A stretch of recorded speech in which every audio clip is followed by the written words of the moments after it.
Chapter 5. 2 days had passed since the ill-fated portrait. Despite Hubert's constant reassurances towards the sniper that he was not upset with him, Ignaz was still clearly trying to avoid him. Squeaking with terror and scurrying out of sight whenever he crossed paths with the mage. Although Hubert harbored no ill will towards the artist who had created the piece, the portrait incident still hung over him like a damp fog. It was foolish. Hubert knew well what he looked like, but the portrait had scratched open old wounds that he had long thought since buried. Memories of a gangly young man going through his mortifying teen years, with limbs that seemed to grow disproportionately faster than the rest of his body. The heavy signs of fatigue that clung to every line and dark circle on his face, and only seemed to grow as the war dragged out, did little to soften his haggard features. Every comparison of his appearance to some sort of dark-lurking abomination buzzed in his mind, and left an infuriating sting rather than eliciting a mild bemusement he had eventually found in such reactions. Making matters worse, he found himself assessing his own appearance, comparing it to Ferdinand's, and coming up distressingly short. Ferdinand had always been considered handsome, built of lean muscles, with sun-bronzed, freckle-dusted skin, hair the color of wildfire, and an indescribably warm smile. Hubert thought the man was beauty incarnate. Whispers and comments from others gushing over the paladin's attractiveness had only increased over the last few years as the man filled out, grew into his facial features, and his bright copper hair cascaded past his shoulders. It was as if the prized characteristics of every gallant knight from every blasted fairy tale in existence had swirled together and become personified in his trusted companion. Hubert gritted his teeth. It was childish to believe that Ferdinand would ever find him physically attractive. The odds of the holy knight being interested in moving beyond the bonds of platonic friendship plummeted to the depths of the ocean. Ferdinand had mercifully been on a mission in Leicester with Lorenz and Leonie over the week, and therefore was not around to fret over Hubert's even gloomier state. Much of the mage's spare time had been spent visiting Duchess at the stables. He fed the Pegasus treats, and basked in the comforting presence of the gentle winged creature. It was a habit he had developed as a young boy. His mother's Pegasus, Luna, who had been injured before Hubert was born and was no longer able to fly, was a constant companion to the mage during his more dour moods. When he was upset or stressed, often due to his father, Hubert would lean against the docile animal, who had grown accustomed to his presence. The Pegasus's warmth and the soft coat under his fingers soothed his frayed nerves. Internally, he scolded himself for falling back on such a childish coping mechanism. He especially berated himself, given the trivial nature of his internal turmoil, considering they were still in the middle of a war. But the Pegasus's soft snorts of contentment as he brushed her, and the gentle tickle across his palms as she nibbled at the offered treats, lifted some of the fog, and eased the barbs that had dug into his tense shoulders. Hubert was just leaving the stable grounds when Sylvain came marching towards him again, this time with Dorothea in tow as his unenthused accomplice. The songstress trailed behind Sylvain, the bangles on her dancer uniform chiming with each step. An icy glare was directed at the paladin. "Sylvain, this had better be important." "Oh, hi, Hubie." Dorothea's face softened upon noticing the mage. "Fancy meeting you here. Any idea what this is about?" "No, but I am certain we will be informed soon enough," Hubert groaned. The stabbing pins of an oncoming migraine were already starting. "Look, just hear me out, both of you!" Sylvain held his hands up defensively, backing a half-step away from the mage and the songstress, who were glaring razor blades at him. "Dorothea?" Sylvain turned to the scowling woman. "You've been nearly running yourself ragged with the dancer duties, right?" "Yes," Dorothea gritted a raised eyebrow.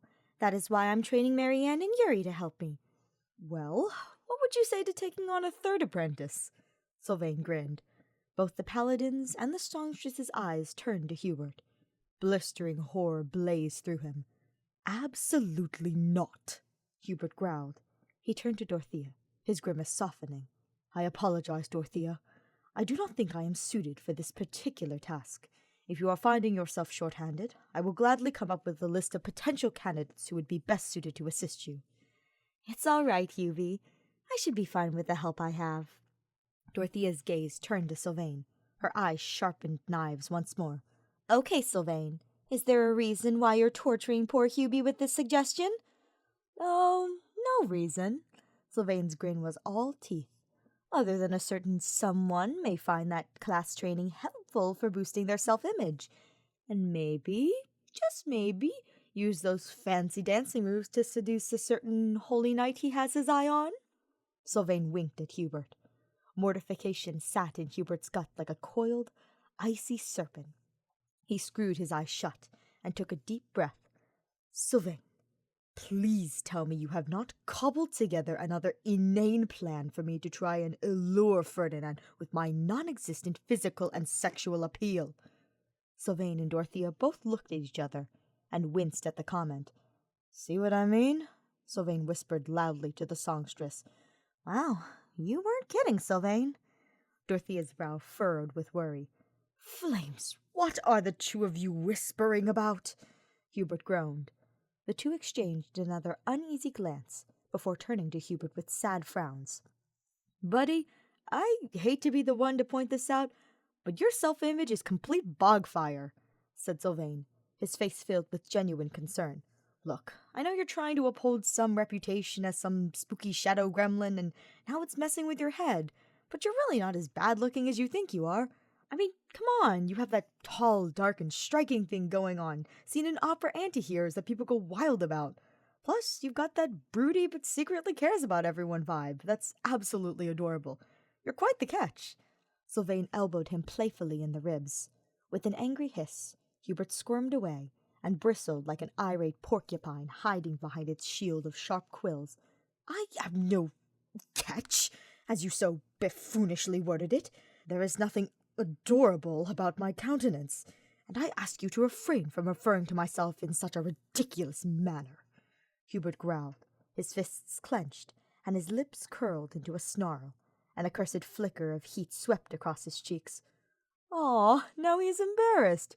You do realize I have melted people into pools of mire for far less?" "I don't know, Hubie. You do look pretty cute when you blush. Your face turns redder than a tomato." "Dorothea, please do not encourage this imbecile." "Look, just answer me this," Sylvain cut in. "If you were really the monster that you and everyone whispering those rumors think you are, would Ferdinand be giving you the time of day? The guy's a pretty big stickler for honor and justice. I mean, he barely tolerated me back in our academia days, given my own behavior back then." Hubert clenched his fists and took another steadying breath. "Ferdinand's ideals of nobility and chivalry may be overly optimistic at times, but he understands full well the necessary purpose I serve to Her Majesty and the Empire as a whole. Do you have any idea how many assassins have targeted Her Majesty, as well as other high-ranking officers in this army? Any notion of how many spies the kingdom and the church have sent in a poor attempt to infiltrate and sabotage our army from the inside?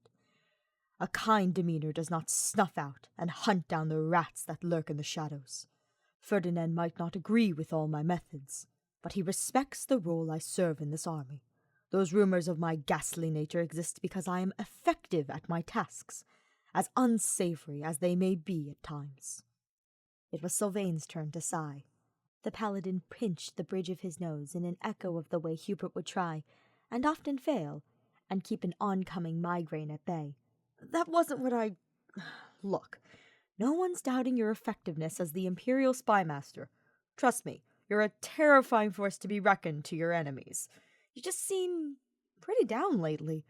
I know Ignaz's portrait didn't turn out the way you had hoped, and trust me, I didn't forget the way you reacted to the drawing idea I suggested." "You mean my utter mortification?" Hubert growled, dots of heat blotting his cheeks at the very memory.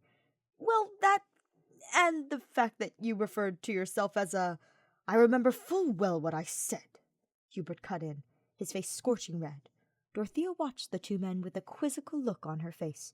All right. Sylvain raised his hands in a placating gesture. "Still, my original point still stands. You need a self-esteem boost when it comes to your appearance, and taking on dancer class training is just the thing you need." Hubert gaped at the other men. "Sylvain?" he growled through his clenched teeth, desperately trying to contain his bubbling temper to a low simmer. "How in all the circles of hell is publicly humiliating myself by frolicking around in tassels, bangles, and an outfit that is far too revealing in a doomed attempt to appear alluring and sensual, supposed to help with my confidence in my own body in any way. Watch it, Hubie. Dorothea's eyes narrowed. I mean no disrespect towards you or your role within the Imperial Army, Dorothea. Hubert sighed apologetically with a small wince. The comment was directed at myself and the likely disaster it would ensure if I were to take on the mantle of a dancer. You are a renowned entertainer with years of music and theater training, whereas I am very much not. See, you're doing it again, Sylvain scolded, crossing his arms, and sending the mage a disappointed frown. Tearing herself apart again. Look, Marianne was pretty down on herself too, and I've seen the way her confidence has soared since training as a dancer. Not to mention those dancer moves. Getting those Vestra hips sashaying may be just the thing to give Golden Boy the shove he needs to ask our broody mage friend here out on a date, or give him a kiss, or bend him over a hard surface, and if you value your tongue remaining in your mouth, I suggest you refrain from finishing that sentence. Hubert hissed darkly, heat burning in his cheeks. Give it a rest, Sylvain, Dorothea cut in, failing to stifle a bubble of laughter as she spoke. Hubie and Ferdy will share their feelings for each other when they're ready, even if that speed is absolutely glacial. You as well, Dorothea, Hubert glowered. Both the paladin and the songstress chuckled lightly, heedless of the icy glare Hubert was firing at the two of them. The fire, which seemed ever present since Sylvain inserted himself into Hubert's private affairs, continued to sear across his face. It was almost enough to make him start praying the goddess, just so she can strike him with a bolt of lightning and end his humiliation. Look, I need to run. The professor's sending Ingrid and I out on a scouting mission. I'll leave you two to work out the details, Sylvain said with a wink as he departed. The two watched the paladin dash away, Dorothea with a shake of her head, and Hubert with a heavy sigh. Once the Fargus paladin was out of sight, the songstress turned to the mage with a small sigh. Listen, Hubie, Dorothea said softly, sadness faintly crinkling her features. As aggravating as Sylvain is, he does have a point. I am afraid to ask, Hubert muttered. Dorothea placed her hands on her hips, but her face remained sympathetic. Hubie, your self-image really is in the dumps. You're a handsome guy, but all you see in the mirror is some sort of nightmarish monster. Well, that is the ongoing consensus between many members of the Imperial Army. And every one of those people can choke, she scolded, her arms crossed. You have a lot of great features, but you keep hiding them. You wear far more layers than what would be considered comfortable.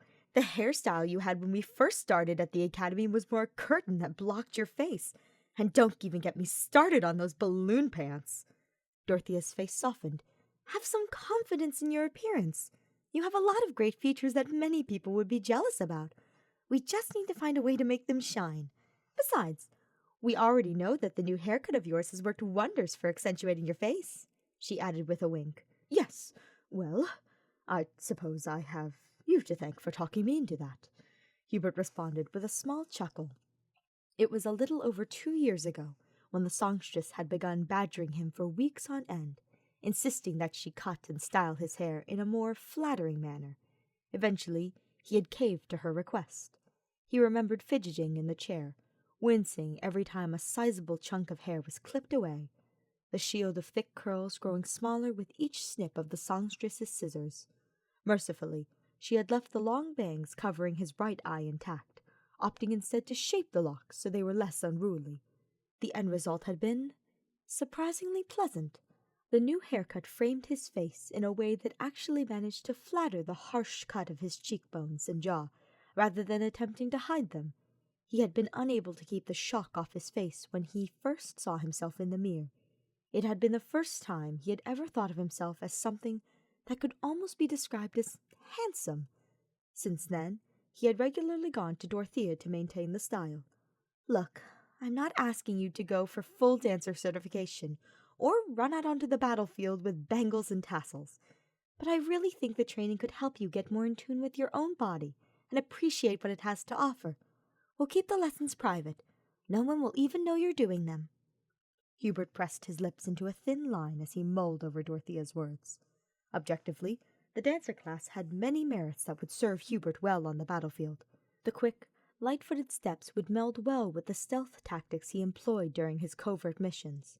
Furthermore, Hubert had expressed interest in the unique, primal magic that dancers tapped into, one built from music and movement, distinct from the other schools of magic most mages focused on. Although the idea of Hubert's spidery limbs flailing about in an attempt to mimic the dancer's graceful spins and steps, being able to instill anything other than embarrassment or disgust from onlookers, seemed momentarily unlikely. Still, as far as Sylvain's ridiculous plans to woo Ferdinand go, there could be far worse than taking part in some privately held dance classes. Ferdinand need not even know that Hubert had put himself through such a humiliating feat. "I suppose, as long as this training is conducted discreetly, I do not see the harm in such an endeavor. Very well, I will give it some thought." "This is an absolutely preposterous idea. Why am I even entertaining such a notion?" The Pegasus before him did not even bother to look up from her feeding trough. She snorted lightly in response, her wings fluttering gently. Pacing back and forth until his boots wore deep grooves into the muddy ground, Hubert sighed for what felt like the billionth time and buried his face in his hands.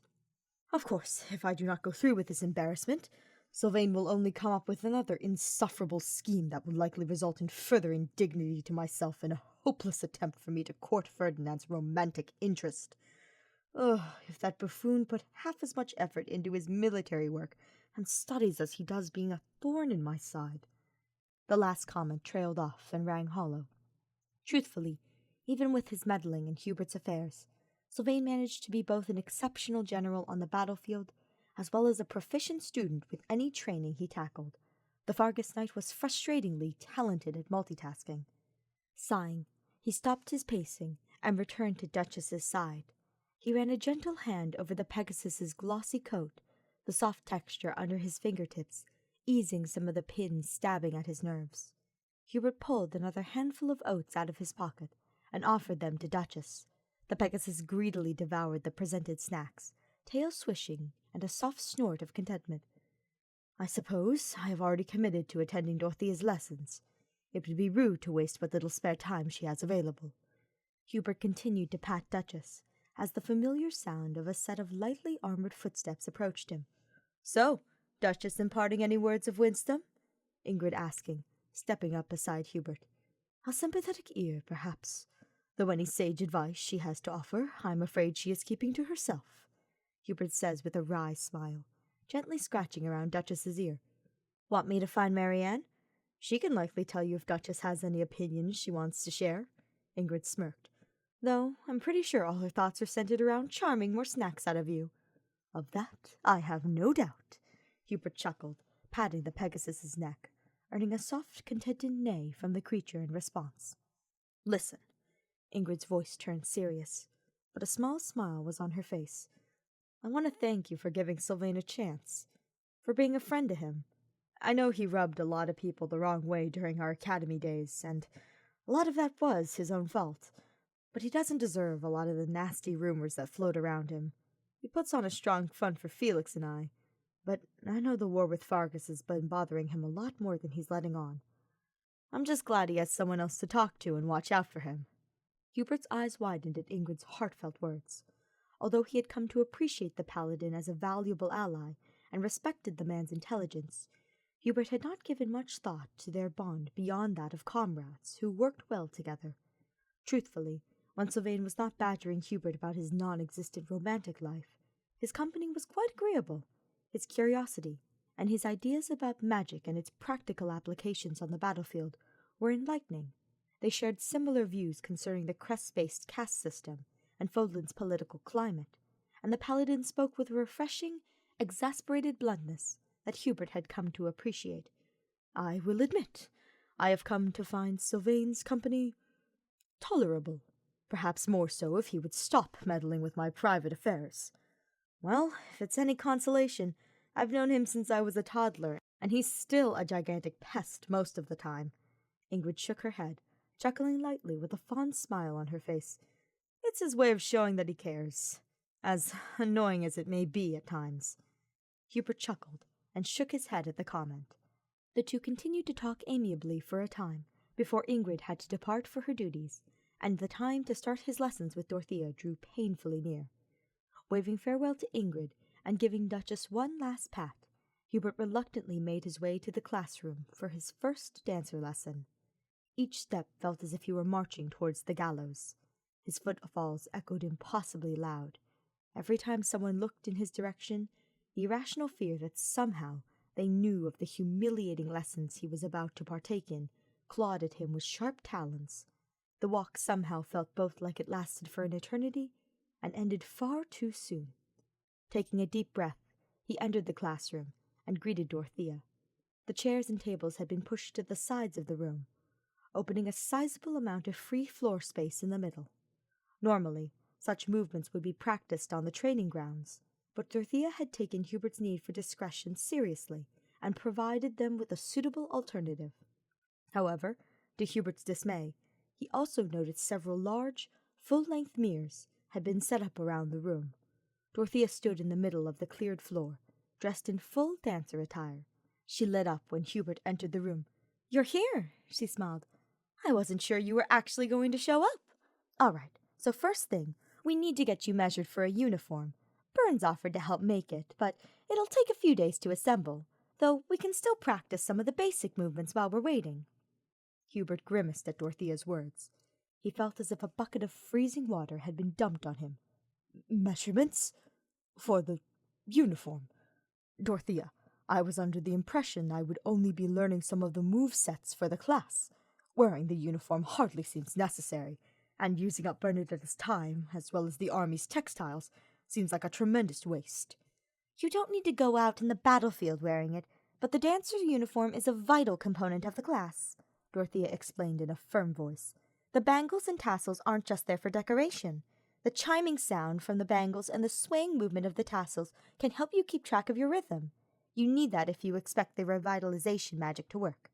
Plus, the outfit allows for a great range of movement, which you'll need if you don't want to trip over your own feet partway through a spin. And no, you can't wear those awful balloon pants with the outfit." She scowled when he opened his mouth to protest. Hubert closed his mouth without comment. Unconsciously, Hubert crossed his arms and slouched in on himself. The thought of being garbed in the revealing outfit made him queasy. His pale arms and legs, bare like leafless winter twigs, exposed and left unprotected, stripped of the usual bulky layers that shielded his body.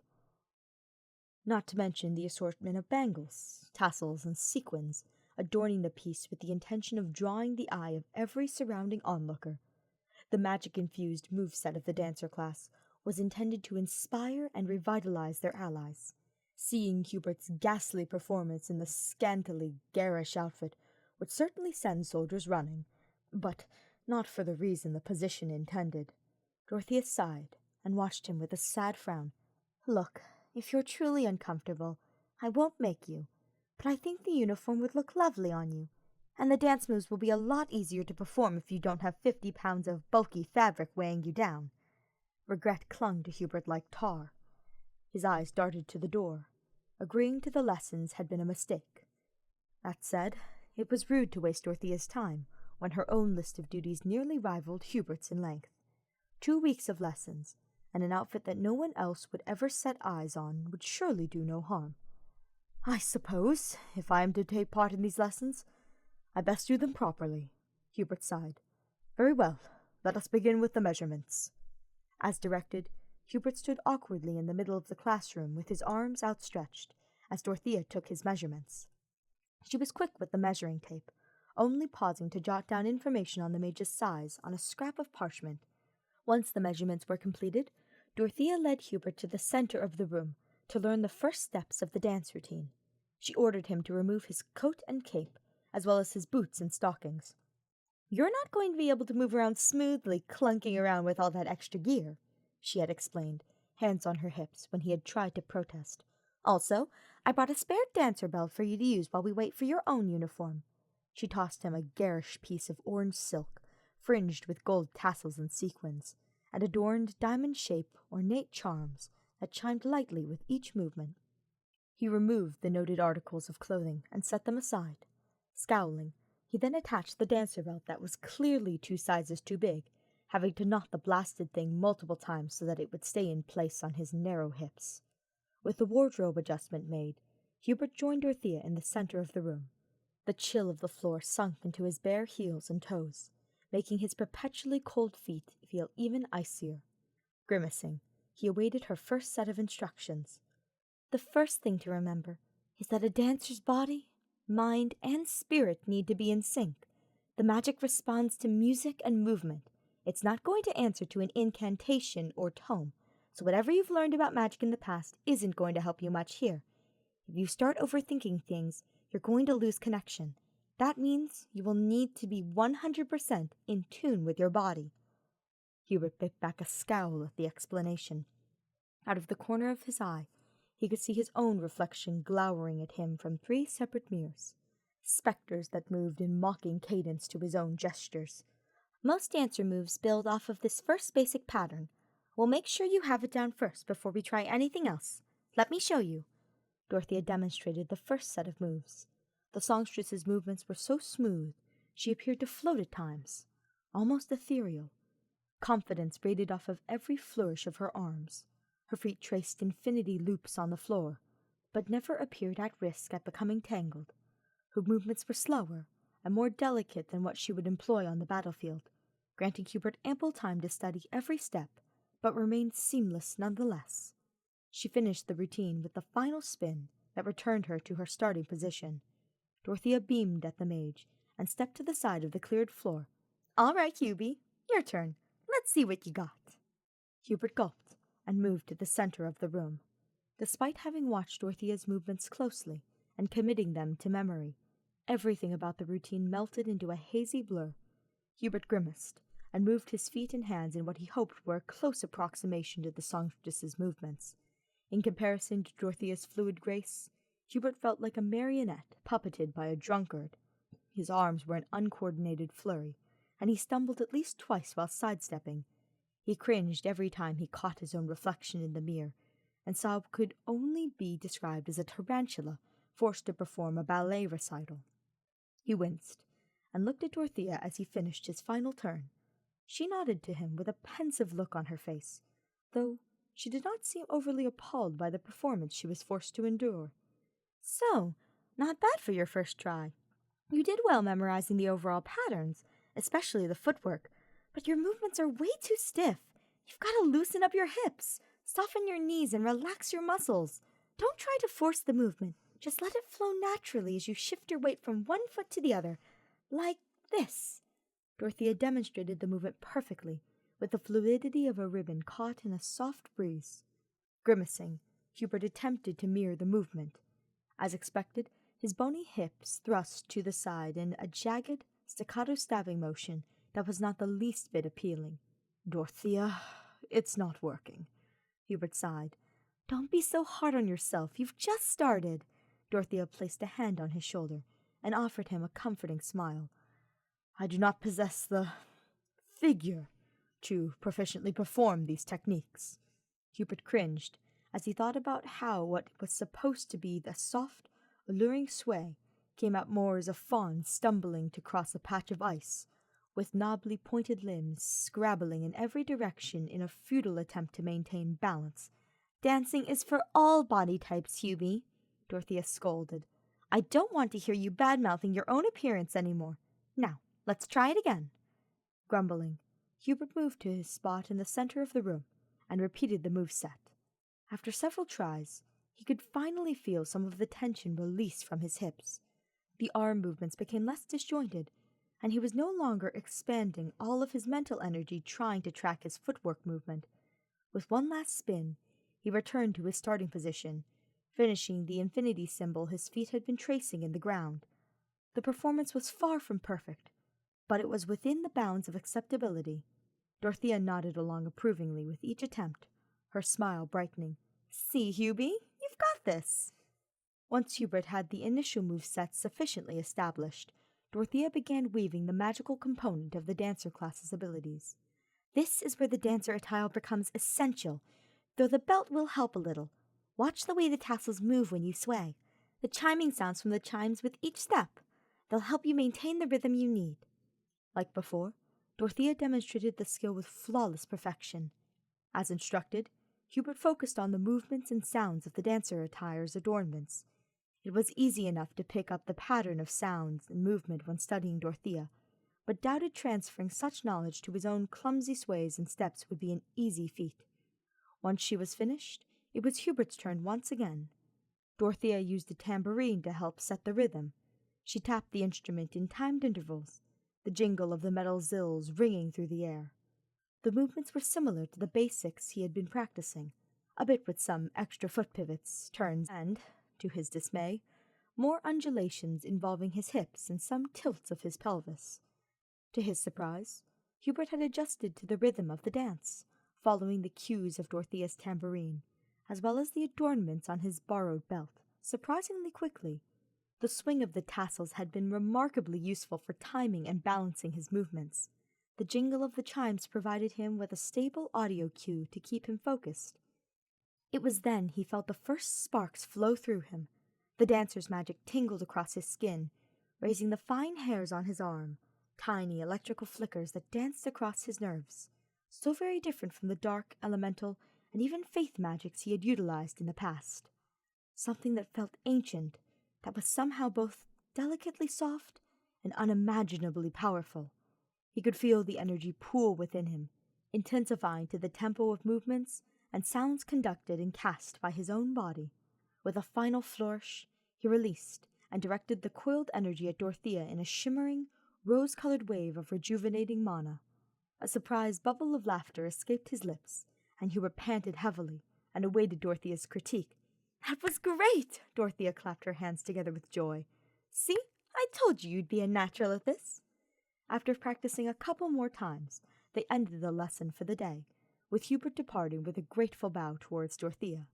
The trepidation towards the lessons gradually eased, fascinated by the dancer magic. Hubert began tackling the lessons in the same manner he would any other subject he sought to master. Within a day, muscles in his abdomen and glutes had begun to ache from the vigorous routines. Though through the soreness, Hubert could feel his core strength and flexibility gradually improving.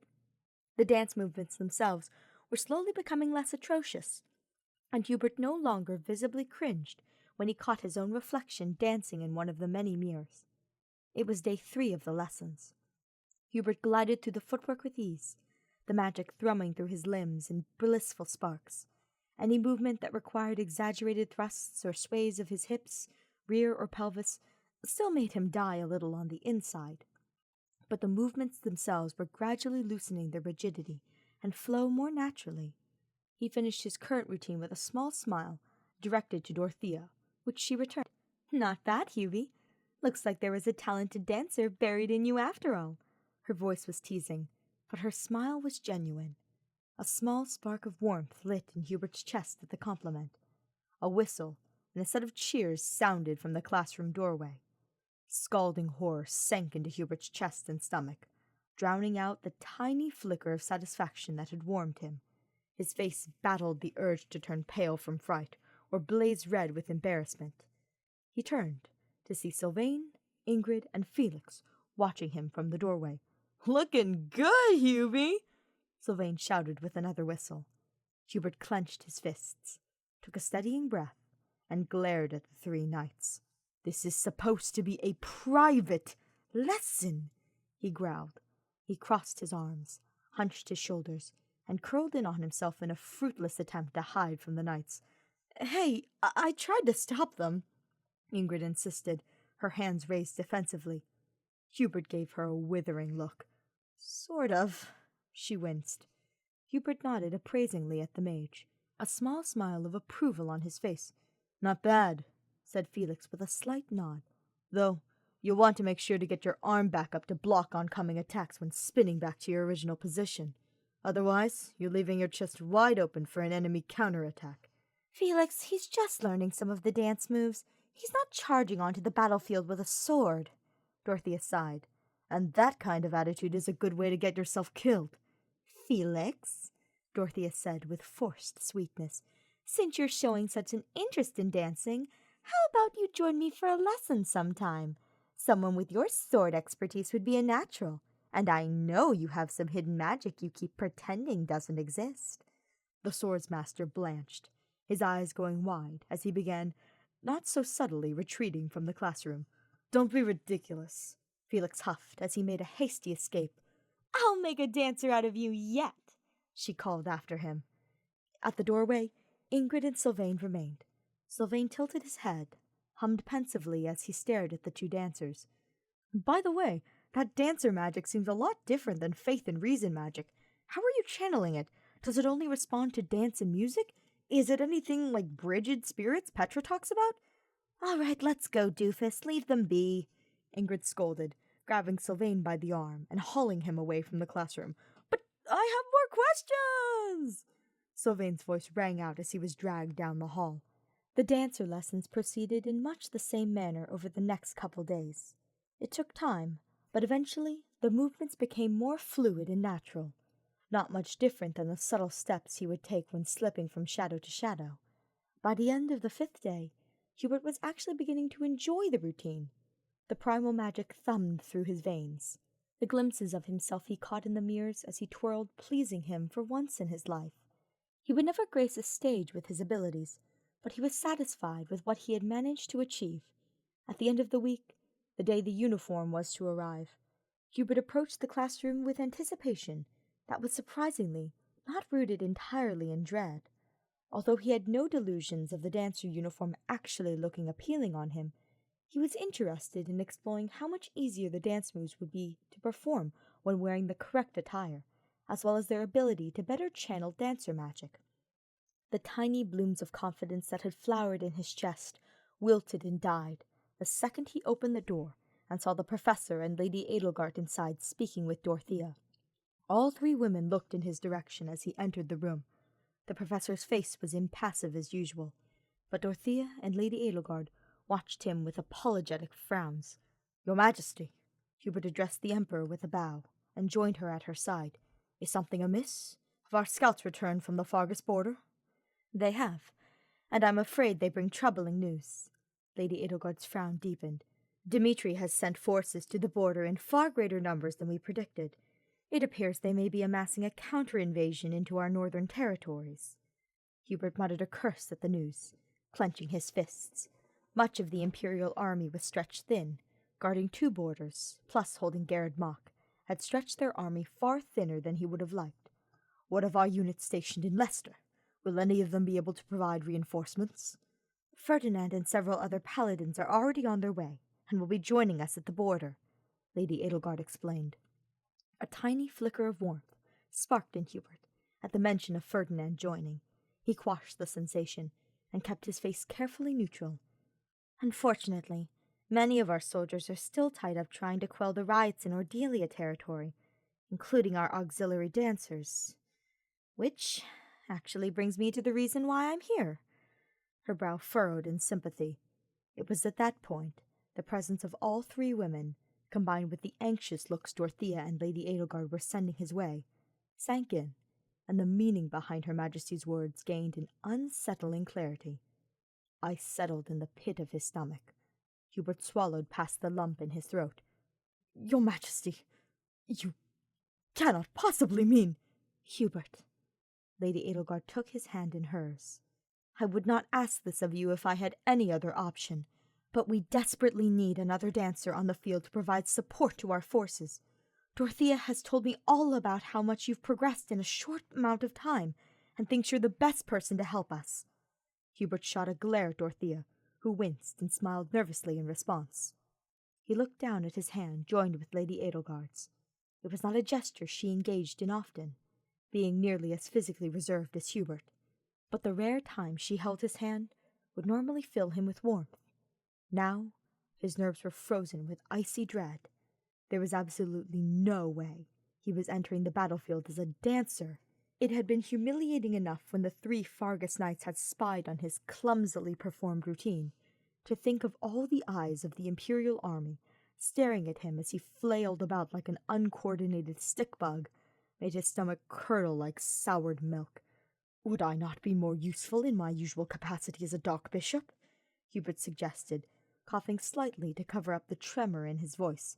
"My magic talents have been carefully honed for that class. If we are in such dire straits, should we not be ensuring that all units are working with the skill sets they are most familiar with?" "We already have a large number of mages deployed for the mission," the professor explained in a monotone voice. "However, if we really want to make the most of our limited troops, we'll need dancer revitalization magic to keep them energized." Trying to hide his grimace, Hubert mulled over the professor's words. Unfortunately, there was much truth to them.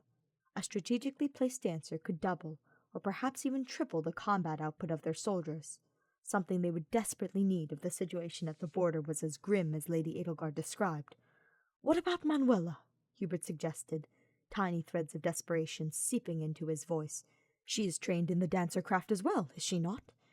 "Manuel's got her hands full managing the infirmary, and she'll probably be more swamped with wounded to tend to once the battle starts," Dorothea sighed. "Face it, Hubie, you're our best shot."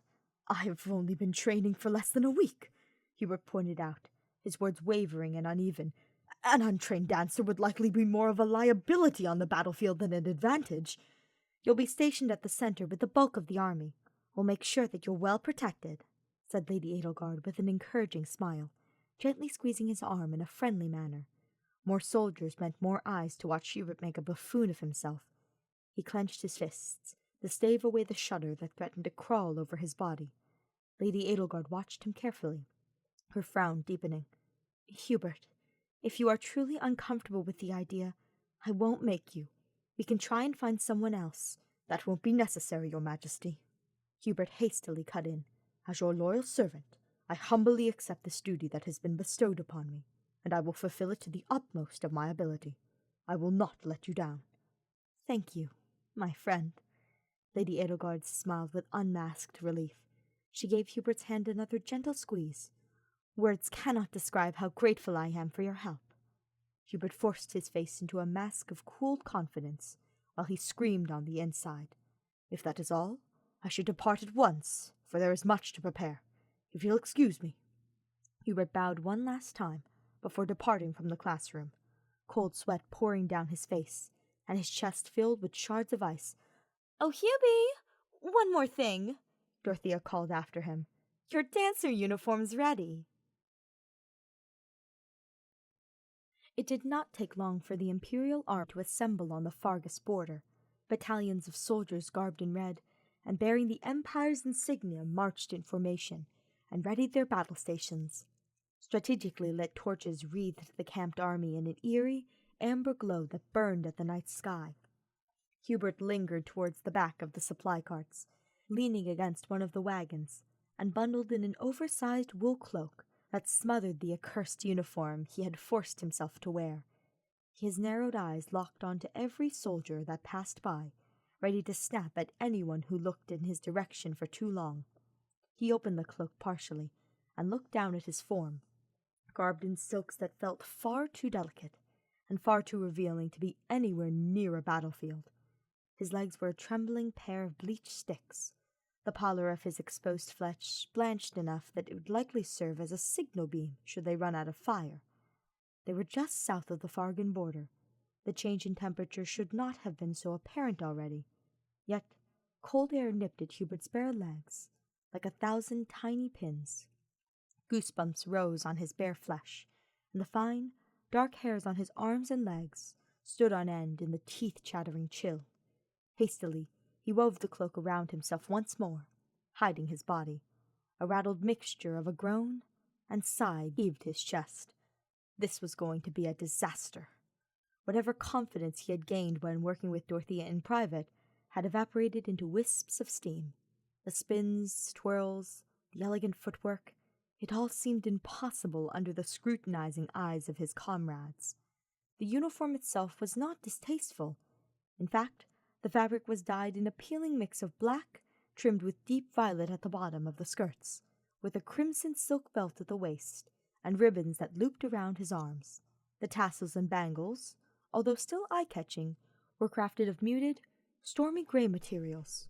Dorothea had done well in choosing a color scheme that not only appealed to Hubert's personality, but paired well with his coloring. The fit of the uniform was perfect as well. A little too perfect. Dorothea's measurements had been exact, and the uniform was tailored to closely hug his body, most notably the slight curve of his hips. Almost nothing was left to imagination concerning Hubert's overall build. The silk ribbons that looped over his arms were the closest thing it had to sleeves, leaving his unseemly, magic-stained hands bare for all to see. The collar of the uniform's tunic dipped far too low for Hubert's liking, swooping down and revealing the sharp collarbone as well as the peak of the tops of his pectorals. Worst of all was the high-cut slit of the skirts that exposed almost the entirety of his legs, with only a thin pair of form-fitting short pants to preserve his modesty. And then there were the sounds the blasted outfit made. Much of Hubert's combat strategies relied on stealth, whether it's due to ensuring he had adequate time to cast the spell, or sneaking up on an enemy to cut their throat. Despite the dancer attire's dark colors, the entire uniform had been designed to attract attention. Every movement, no matter how soft his steps, would set the assortment of bangles across his hips, neckline, and arms into a chorus of obnoxious jingles and chimes. The sound always drew glances from those nearby, making Hubert scowl and hunch in on himself. The uniform is supposed to attract attention, Hubie. The dancer draws and inspires people. Hubert sighed heavily as Dorothea's words rang through his head. The uniform's supposed to attract attention, Hubie. The dancer draws eyes and inspires people. Hubert sighed heavily as Dorothea's words rang through his head. He hung his head and tried to massage away the headache that was brewing just above the bridge of his nose. That was quite the sigh. Are you feeling well? I am certain we can find someone to take your spot on the battlefield while you rest. A flutter of warmth filled Hubert's chest as he recognized the concerned voice. He looked up with a small smile. It is nothing of concern, Ferdinand. A trivial matter that should not be given a second thought, said Hubert, ignoring the way his heart fluttered.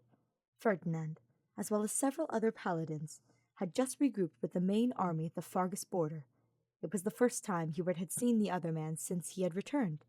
He tried not to think too much about how the Holy Knight's presence made everything feel a little warmer.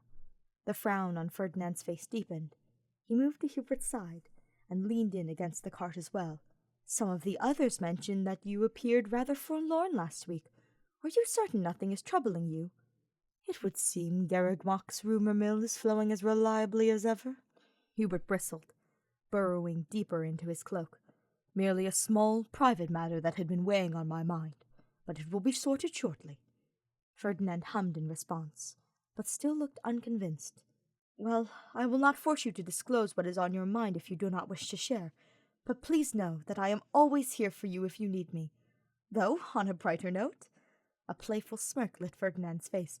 I hear you have been rather busy expanding your repertoire of skills on the battlefield. I must say, I thought for sure Dorothea spoke in jest when she informed me that she has been providing you with dancer class instruction. Hubert winced. Unease gurgled in his stomach. He wrapped the cloak tighter around his body. I suppose the image of me twirling and frolicking about in skimpy attire is rather repulsive, he said with a forced chuckle. The paladin gasped at the mage. Repulsive? Heavens, no! Quite the opposite! I mean... Ferdinand cleared his throat, swaths of red shimmering across his cheeks. Well, we all know your prowess on the field and how fluidly you can move.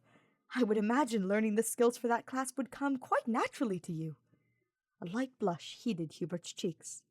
Before he could respond, the professor approached the two of them, a rolled-up map in her hand. The two men greeted her with a quick bow, and she unspooled the map and laid against the side of the wagon. All right, Hubert, you're up. Just like we planned. Dorothea takes the eastern ridge. You assist the soldiers holding the center. Ferdinand, she turned to Hubert's companion, go with Sylvain and Lawrence to scout the border. If you encounter resistance, fall back to the center for reinforcements. Got it? Understood, Professor, Ferdinand responded with a bow. I will make my way to the other paladins. Rest assured, we will not fail you. The professor nodded, rolled up the map, and moved to the next cluster of soldiers. Ferdinand stood in place, Watching Hubert with a warm expression, the mage tried desperately not to overanalyze. "I look forward to seeing you on the battlefield," said Ferdinand with a soft smile. Even in the dim torchlight, Hubert could see dots of pink dusting the Holy Knight's cheeks. "You as well." Hubert coughed lightly, to cover up the stammer in his voice as he tried to ignore the fluttering in his chest. "Try not to get yourself killed. And deprive a dressy of my valiant deeds? Perish the thought!" Ferdinand chuckled. "Rest assured, the glory of Ferdinand von Eyre shall grace the battlefields of Fothen for generations to come." Ferdinand's face softened. He rested a gauntleted hand on Hubert's shoulder. Despite the hand being encased in cold metal, Hubert could feel nothing but warmth emanating from the touch. "Please, stay safe," Ferdinand breathed, giving Hubert's shoulder a gentle squeeze.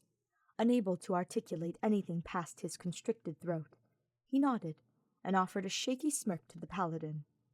With that, Hubert mounted his horse and ushered it ahead. Hubert watched as Ferdinand disappeared into the throngs of soldiers, the Holy Knight taking his place amongst the other paladins. Cold sank into Hubert's skin once more. He had his orders. He knew what needed to be done. Hubert let out the deep breath he was holding. He grabbed the levin sword he had leaned against the wagon, squared his shoulders, and moved to position. His eyes darted from side to side. His ears perked, his fists clenched and unclenched. Still nothing. No whispered insults or snickers. Everyone was focused on their own tasks. Hubert continued ahead, gritting his teeth every time the chimes on the uniform jingled loudly. A gust of wind caught the billowing skirts and dragged them back like a kite, exposing the entirety of Hubert's thin, pale legs to the world. Growling, he grabbed at the fabric and hastily pulled it around himself, hands fumbling to juggle both the levin sword and the runaway skirts. Cold continued to bite at his vulnerable limbs. He wrapped his arms around himself and shivered. He jumped when a soft hand landed on his shoulder. He turned to see Dorothea offer him a reassuring smile. "Hey, you've got this. Just remember everything I taught you," Dorothea said warmly. Hubert swallowed thickly and nodded at the songstress's words. "Hubie, you're shaking. You don't need to do this," Dorothea said softly, giving his quaking shoulder a gentle squeeze with the hand that already rested there. "The army is stretched thin and needs every advantage available at its disposal, even if that means taking on less conventional roles," Hubert said firmly.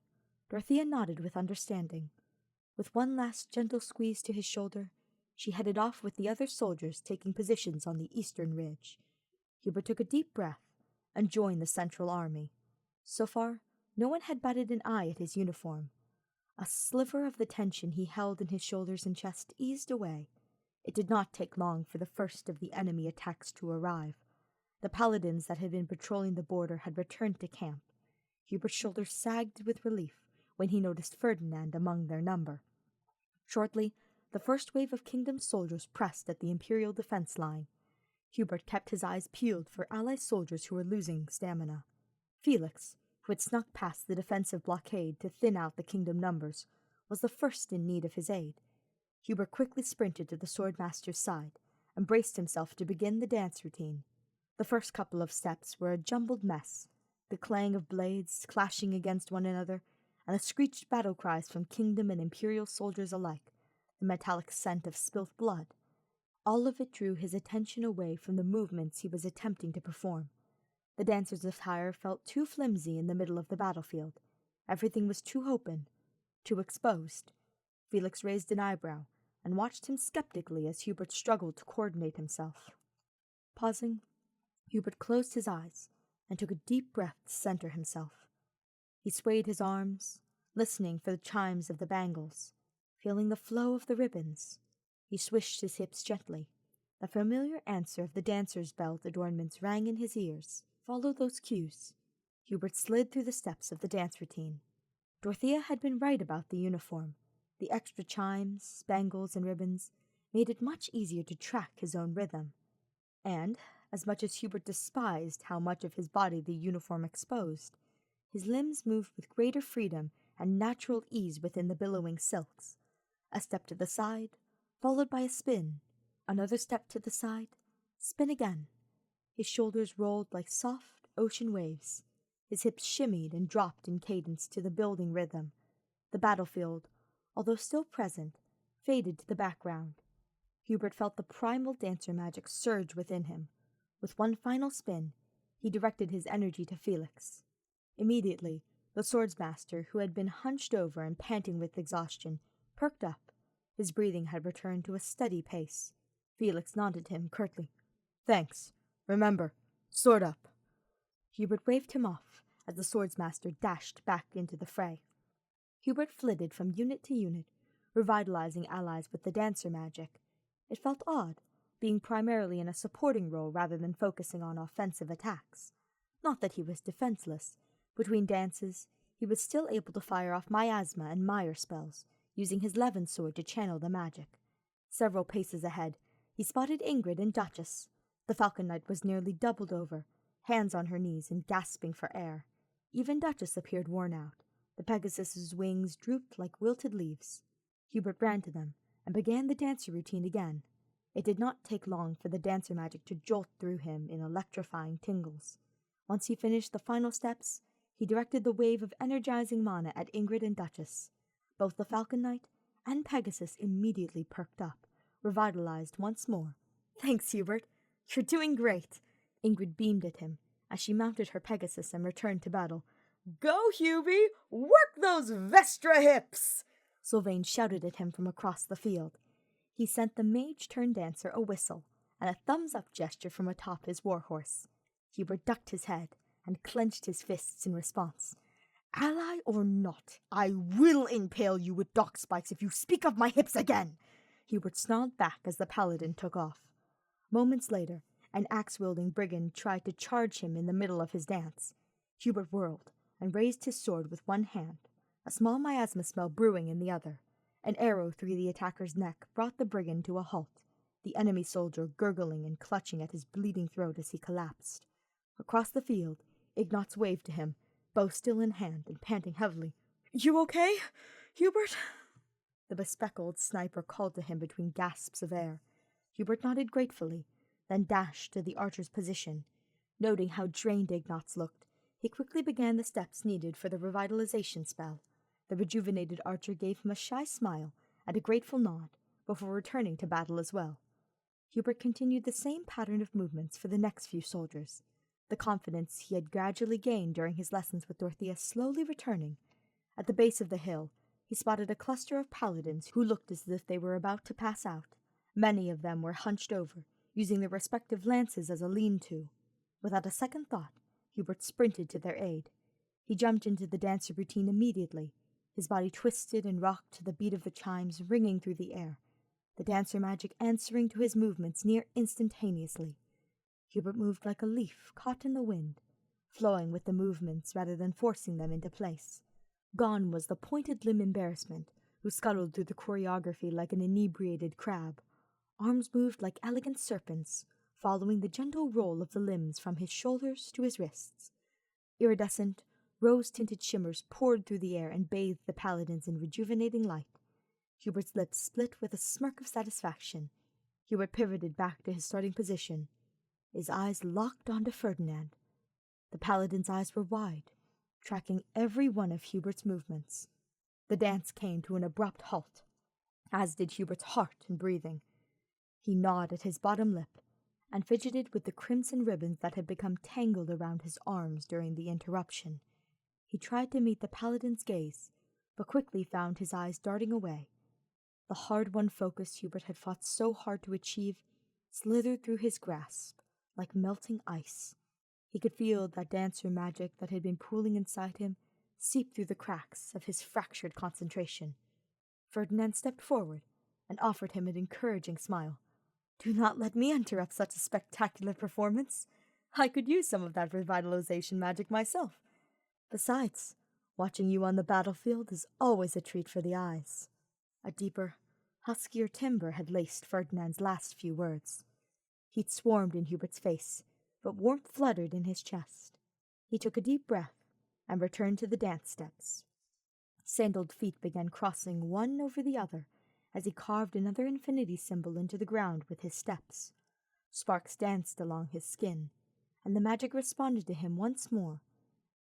The aura swirling in intensifying whirlpools, and gathering strength with each movement, Hubert extended one arm upwards, while the other was angled down. Crossing one foot over the other, he pivoted smoothly into his first turn. Ferdinand watched him, his face frozen in an expression Hubert could not identify.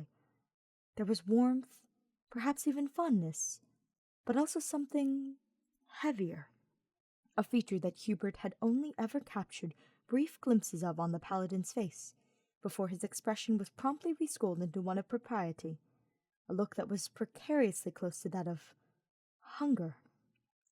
Possessed with a foreign sense of boldness, Hubert began adding some extra flourishes to his movements.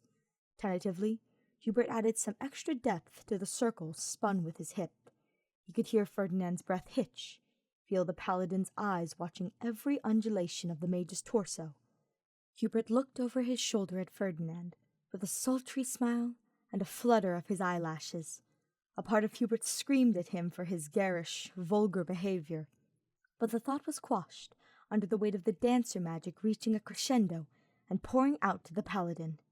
Ferdinand's eyes fluttered, and he sighed with bliss as the magic washed over him. Despite having received the revitalization magic, Ferdinand made not the move to return to the battlefield. The amber irises had darkened. Hubert's heart hammered in his chest as he caught glimpses of Ferdinand during his pivots and turns. Is Sylvain's preposterous plan actually working? Hubert repeated the pattern, the circles drawn by the sway of his hips exaggerated into rolling curves, the shallow tilts of his pelvis and rear sharpened into thrusts. The paladin's eyes were still wide and still locked onto Hubert, frozen in their mesmerized daze. Ferdinand swallowed heavily, his amber eyes nearly black from how much his pupils had dilated. The world disappeared to just the two of them, Hubert gliding through his movements, and Ferdinand enraptured by, "Behind you!" shouted another voice, as Hubert completed his spin. The reality of the battlefield crashed against Hubert, with the intensity of an icicle spearing through him. The warning barely gave Hubert enough time to scramble out of range of a myrmidon that had snuck up behind him. The enemy soldier's sword had missed his flesh, but had caught the billowing folds of the dancer uniform. The blade cut across the tunic, leaving a gaping hole in the fabric across his chest. Felix, who had been the one to shout the warning, shoved his own sword into the enemy myrmidon. Before Hubert could counterattack, the Fargus swordsmaster shot him an icy glare as he pulled his sword from the enemy corpse. "I told you that you needed to keep your sword up to block surprise attacks," Felix growled. Unbelievable. Felix continued to grumble under his breath as he stormed off and rejoined the battle. Hubert blinked at the corpse on the ground, cursing his own idiocy at letting an enemy sneak up on him in such a manner. A blunder of this magnitude would have never occurred had Hubert's mind not deteriorated into a bog of salacious fantasies. Suddenly, all of the exaggerated tilts, thrusts, and sways of his lower extremities that he had shamelessly executed in a sad attempt to seduce Ferdinand seared through his mind. Hubert's wanton performance had almost gotten both of them killed. To make matters worse, a cold gust of wind brushed against Hubert's chest, revealing the extent his uniform had been damaged. The tear in his tunic was far larger than he had expected. The sword had caught the dipped neckline of his tunic, creating a gash that ran from his right collarbone that cut diagonally across his chest, nearly to his left hip. The ripped fabric flapped in the wind like an errant bat. Nearly the entirety of Hubert's bare chest was on display. Growling, Hubert crossed his arms over his exposed chest and clung to the ripped fabric in a poor attempt to hold it in place. He hunched his shoulders, turned to apologize to Ferdinand, when the other man's expression made him balk. Ferdinand blinked rapidly and stammered, as if awakening from a stupor. Hastily, he pulled his cape around in front of himself, nearly tearing the fabric in the process. A flaming red blush was quickly spreading across the man's face and down his neck. His legs wobbled as he tried to scurry backwards, his eyes locked onto the ground. My apologies, His words were cut off when, in his haste to retreat, his feet twisted around one another and sent the man toppling into the mud. Hubert winced and sprinted to Ferdinand's side. The holy knight groaned, and rolled onto his side. He hastily grabbed his cape and pulled it over his own lap, curling into a ball. "Ferdinand, are you well? Speak to me." Hubert managed to keep his voice even, but anxious tendrils crawled up his arms. Ferdinand was oddly immobile. His body curled in on itself, as if in a great deal of pain. His breathing was heavy, and a whimpered grunt slipped past his lips. Had he sprained an ankle when he fell?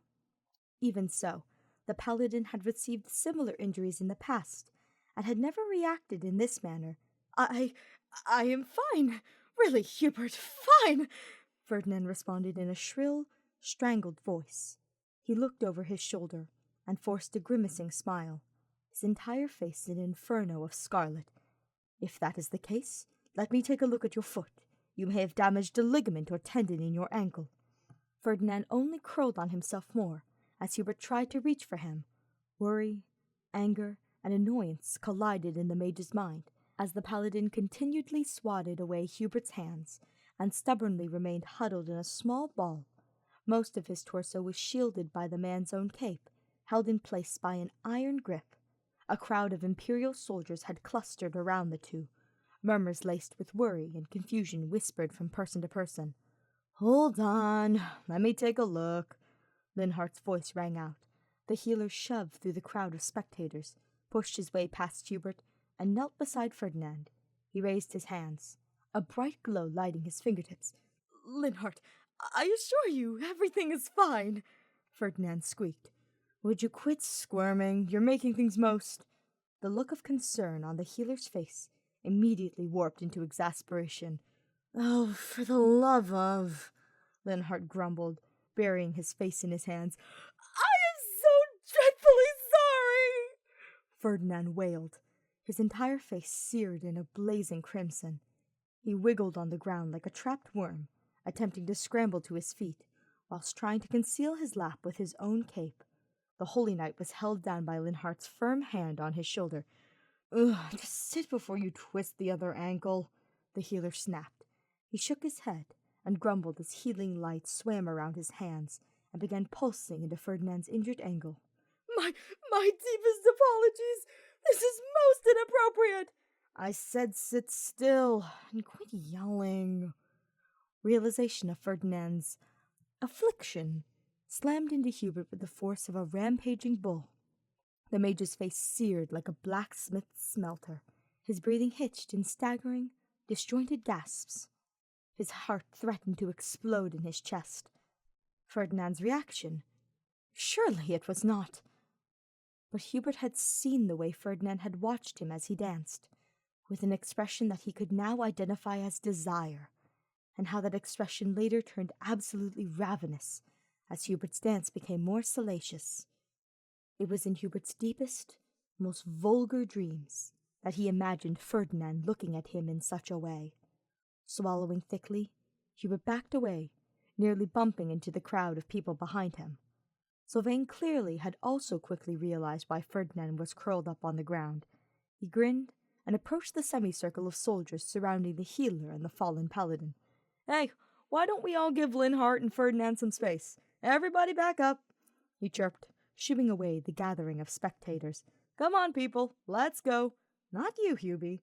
Let's have a chat." The paladin's arm wrapped around Hubert's shoulder as he was steered away from the rest of the soldiers. Hubert groaned, burying his face in his hands. Of course Sylvain was not going to just let him crawl into a corner and die in peace. He gulped, unable to stop himself from looking over his shoulder at Ferdinand, who was still begging for Linhart's forgiveness. "So, how about that for a confidence boost?" Sylvain smirked, elbowing Hubert playfully in the ribs. "I haven't the faintest idea of what you're referring to," Hubert muttered, ducking his face, even though he knew his bangs would only mask a fraction of the crimson that inflamed his features. As unflattering as his old haircut had been, it had at least been effective at concealing his face. "Oh, nothing." Sylvain's grin turned nearly malevolent. "Just dear Ferdinand getting a little excited about your performance. See? I told you those hips swaying would have him riled up." Hubert took a deep breath and tried not to scream at the paladin. "Sylvain, Ferdinand's physical reaction could have been triggered by an innumerable number of causes, none of which have anything to do with my clumsy performance. Sure, Hubert, keep telling yourself that. Sylvain snickered, giving Hubert a firm pat on the back. Across the field, Ferdinand was back on his feet, scampering away with a lopsided gait, despite Linhart having repaired his ankle. The cape was still pulled around and covering his front. His eyes locked onto Hubert for a moment, before ducking his head and hiding his face behind a curtain of copper, sweat-drenched hair.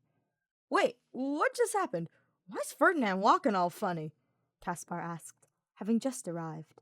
He tilted his head to the side quizzically as he watched Ferdinand hobble away. "Don't worry about it." Linhart shook his head and groaned as he led a still confused Caspar away.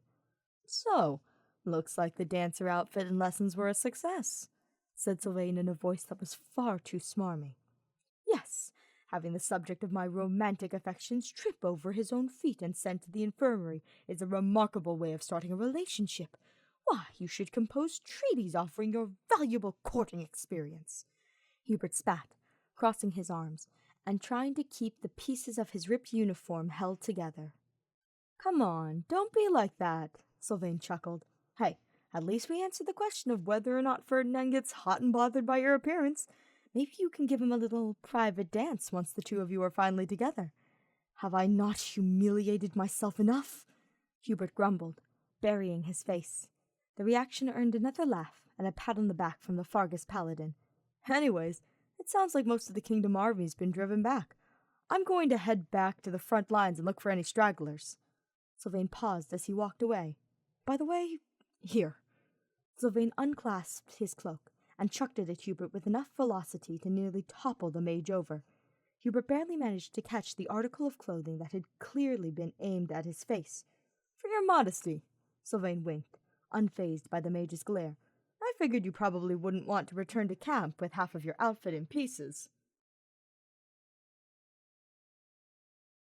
"And it is for precisely that reason that I will never be taking up the mantle of a dancer again." Duchess only snorted and continued to nibble at the handful of grains cupped in Hubert's hand. The Pegasus's mouth tickled his bare palm. Still garbed in his torn dancer attire, he had wrapped a spare horse blanket around himself to ward off the chill and his own embarrassment. They were camped out not far from the border. Most soldiers were occupied by revelries, as evidenced by the joyous, inebriated cheers echoing from the nearby campfires. Even with the temporary stable ground empty, he constantly looked over his shoulder for anyone who may be passing by, anyone who might have borne witness to his sultry performance and blundering mishap with the enemy Myrmidon. "I suppose the fault is largely my own. I didn't recognize the foolishness of such an endeavor. And yet I went through with it anyway." Hubert sighed. His hands were still gloveless, but Duchess did not seem to mind his magic-scarred hands. Hubert reached up with his other hand and gave the Pegasus's neck a gentle pat as she continued to gobble the offered treats.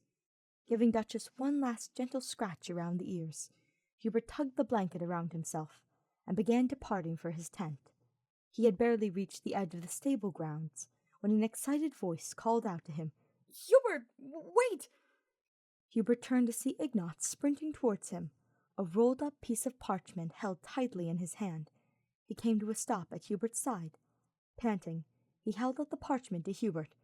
"It's not my most polished work, just a sketch, really, but I think I did a much better job of capturing your spirit than the last piece.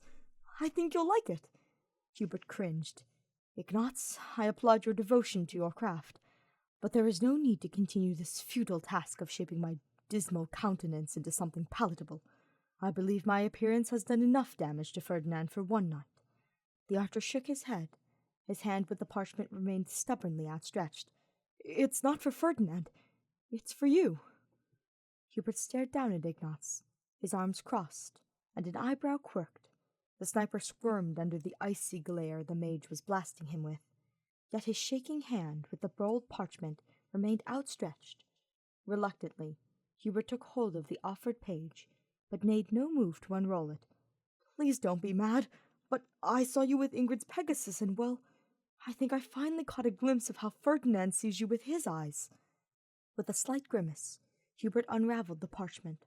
fully expecting to see another ghoulish mirror image of his face glowering up at him. A small gasp slipped from his lips as his eyes fell upon the image. It was certainly himself in the drawing. The illustration was every bit as detailed and well-crafted as the portrait Ignatz had created earlier.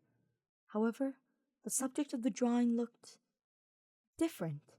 The illustration was of Hubert feeding Duchess a handful of oats, with one hand, his other hand stroking the Pegasus's soft coat. The contrast between Hubert's dark clothing and Duchess's white coat was immediately eye-catching, but that was not what made Hubert's eyes widen with wonder. He stared in disbelief at his depiction. Although the familiar facial features were all there, the sharp lines and angles of Hubert's face were softened as he looked at the Pegasus with adoration. The figure in the drawing could almost be described as handsome. A smile, small but bright and genuine, graced the face of the illustrated mage. Hubert could feel a similar smile stretching his own lips as he gazed at the drawing. I know you're used to most people only seeing the scary side of you, and that you were pretty upset about how the first portrait turned out, so I wanted to capture a different side of you, a part of Hubert von Vestra that only a handful of people have seen. The drawing shook lightly in Hubert's quivering hands. His throat tightened, and a bubble of warmth spread across his chest. This is most impressive. Thank you, Ignatz, Hubert stammered, smiling at the artist. Ignatz's shoulders eased with unmasked relief. I'm glad you like it, he smiled. Well, I'm going to head out. Take care, Hubert. With that, the artist dashed away into the night. Smiling to himself, Hubert tucked the drawing within the folds of the blanket. He returned to his tent, the spark of warmth still glowing in his chest.